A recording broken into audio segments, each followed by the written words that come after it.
Bien-aimés dans le Seigneur, Shalom. Nous sommes dans la joie de nous retrouver pour une nouvelle semaine de méditation biblique et nous sommes le lundi 22 novembre 2021. Nous vous saluons au nom de notre Seigneur et Sauveur Jésus-Christ. Nous allons lire un texte dans la lettre de Paul aux Romains. Nous lirons le deuxième verset du 12e chapitre. Romains 12, 2. Nous lirons dans la version Bible du Semeur, version Louis II et version français courant. Voici ce que déclarent les Écritures. Romains 12, 2. Ne prenez pas comme modèle le monde actuel, mais soyez transformés par le renouvellement de votre intelligence pour pouvoir discerner la volonté de Dieu, ce qui est bon, ce qui lui plaît, ce qui est parfait. Là, c'est Bible du Semeur. Louis II dit « Ne vous conformez pas au siècle présent, mais soyez transformés par le renouvellement de l'intelligence, afin que vous discerniez quelle est la volonté de Dieu, ce qui est bon, agréable et parfait. » La version français courant nous dit « Ne vous conformez pas aux habitudes de ce monde, mais laissez Dieu vous transformer et vous donner une intelligence nouvelle. Vous pourrez alors discerner ce que Dieu veut, ce qui est bien, ce qui lui est agréable et ce qui est parfait. Dans ce monde, mais pas de ce monde. Dans ce monde, mais pas de ce monde, tel est le thème de notre méditation de ce lundi, 22 novembre 2021. Bien-aimés dans le Seigneur. Dans sa prière sacerdotale de Jean, chapitre 1er, Jean 17, verset 1er au verset 26, le Seigneur Jésus-Christ demande ceci au Père. Verset 15-17, il dit « Je ne te prie pas de les ôter du monde, mais de les préserver du mal. Ils ne sont pas du monde, comme moi je ne suis pas du monde. Sanctifie-les par ta vérité, ta parole est la vérité. » Et la Bible du Semeur dit, je te prie de les préserver du diable. En fait, le diable se cache derrière plusieurs pratiques de ce monde. Christ l'appelle, il appelle le diable, le prince de ce monde. Il a donc un pouvoir énorme dans ce monde. Comment alors vivre dans ce monde et éviter les pièges du diable?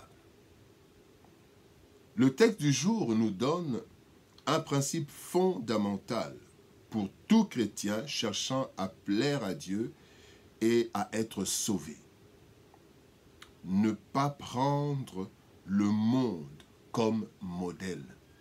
Ne pas prendre le monde comme modèle. Cela n'est pas simple, car dès notre naissance, nous avons constamment le monde devant nous.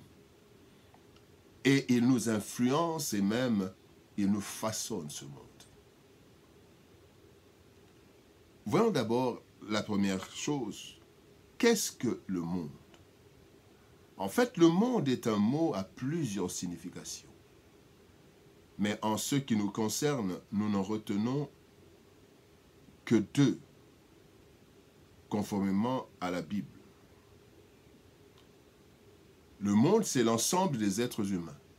Quand la Bible dit dans Jean 3,16, Dieu a tellement aimé le monde, ce sont les hommes. Les hommes ont péché, les a aimés afin que quiconque croit ne périsse point. Mais le monde, c'est aussi l'ensemble des coutumes, cultures et autres pratiques de la société. C'est ce que nous voyons dans Romains 12, 2. Les êtres humains, en venant sur la terre, trouvent une société structurée avec des habitudes acquises et qui ont pris racine. Les coutumes, les cultures, les lois, etc. Et chaque civilisation a ses lois, les us et coutumes, qui varient ou évoluent selon le temps et l'espace. Le chrétien n'en est pas épargné, car il naît dans le monde, il grandit dans le monde. Cependant, un jour, cet homme, cette femme rencontre le Seigneur et devient une nouvelle créature, comme il est dit dans 2 Corinthiens chapitre 5, 17.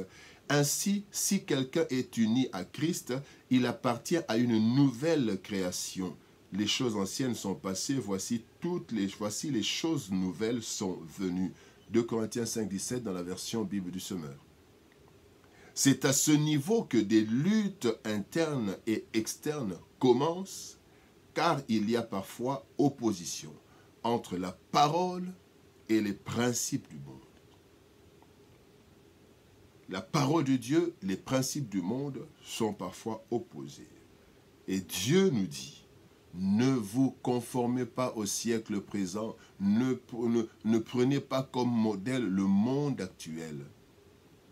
Pour cela, le texte nous donne deux démarches principales. La deuxième chose dont nous voulons voir, laissons-nous être transformés. Il dit, mais soyez transformés par le renouvellement de votre intelligence.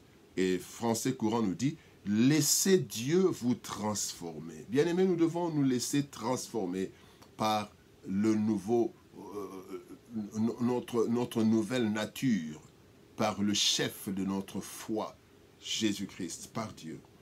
En acceptant Christ dans notre vie, bien-aimés, nous recevons le pouvoir de devenir enfants de Dieu. C'est donc un processus long et ardu que nous ne pouvons exécuter seuls. Cependant, nous avons notre part. Trois choses. D'abord, accepter l'école du Seigneur pour que nous soyons transformés. Cette école qui est basée sur la parole de Dieu et les différentes expériences individuelles de la vie. Pour cela, le Seigneur a placé ses ouvriers, différents serviteurs. Éphésiens chapitre 4, versets 11 à 14, nous en parle, mais nous lisons juste le verset 13. Les ouvriers sont là pour l'édification du peuple de Dieu, jusqu'à ce que nous soyons tous parvenus à l'unité de la foi et de la connaissance du Fils de Dieu, à l'état d'homme fait, à la mesure de la stature parfaite du Christ. Voilà l'école de Dieu, pour que nous arrivions à la stature parfaite. Deuxième chose, notre part, c'est devenir un disciple accompli, s'efforcer de suivre le Christ par l'observance stricte de sa parole. Nous efforcer à cela.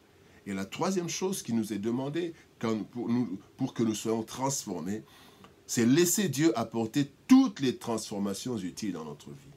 Accepter les épreuves et autres passages difficiles que Dieu nous impose et en tirer des leçons. C'est ainsi que nous le laissons transformer par Dieu. Et notre intelligence aussi est transformée. Et le troisième point, mais la deuxième chose que la Bible nous recommande, c'est que nous recherchions ce qui est parfait. Recherchons ce qui est parfait.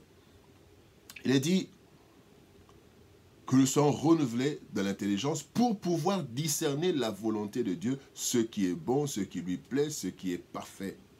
Le monde nous offre une panoplie de comportements dans tous les domaines. Habillement, nutrition, éducation, instruction, etc. Il est écrit dans 1 Corinthiens chapitre 6, verset 12. Tout m'est permis, mais tout n'est pas utile. Tout m'est permis, mais je ne me laisserai asservir par quoi que ce soit. Ainsi, n'étant pas de ce monde, nous ne devons pas nous encombrer de choses inutiles et parfois même nocives de ce monde. N'est-ce pas que dans 2 Timothée chapitre 2, verset 4, il est dit « Il n'est pas de soldat qui s'embarrasse des affaires de la vie s'il veut plaire à celui qui l'a enrôlé. » Parmi tout ce que le monde nous propose, nous devons discerner et choisir ce qui est dans la volonté de Dieu. Cela veut dire ce qui est bon et ce qui est agréable à Dieu. Ce qui est parfait. Nous devons donc viser toujours la perfection, car notre Dieu est parfait. Il est écrit dans Matthieu 5, 48, « Soyez donc parfaits comme votre Père céleste est parfait. » Ne prenons pas modèle dans ce monde. mais recherchons ce qui est dans la volonté de Dieu. Que Dieu nous bénisse. Shalom. Au revoir et à demain.